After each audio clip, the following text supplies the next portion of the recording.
کہ اللہ رب العزت کی ذات لامحدود ذات ہے، اور یہ ایک قاعدہ ہے، ایک کلیہ ہے کہ لامحدود، محدود اور لامحدود ان دونوں میں کبھی مناسبت نہیں ہو سکتی، محدود اور لامحدود ان میں کبھی مناسبت ہو ہی نہیں سکتی۔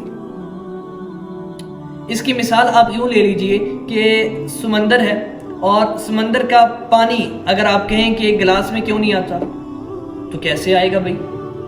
سمندر لامحدود اور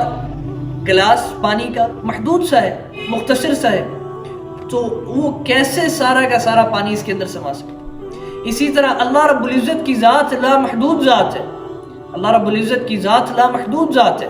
تو اللہ رب العزت کو ہم لوگ اگر پہچاننا چاہیں تو اللہ رب العزت کو پہچاننے کے لیے ہمارے پاس وہ آنکھ نہیں، اللہ رب العزت کو دیکھنے کے لیے ہمارے پاس وہ آنکھ نہیں جو ہم لوگ دنیاوی آنکھ سے ہم لوگ چاہیں کہ اللہ رب العزت کو دیکھیں تو ہم نہیں دیکھ سکتے۔ حضرت موسیٰ علیہ السلام نے فرمایا چلا کہ اللہ میں آپ کو دیکھنا چاہتا ہوں، تو اللہ رب العزت نہیں دیکھ سکتے، اور ایک تجلی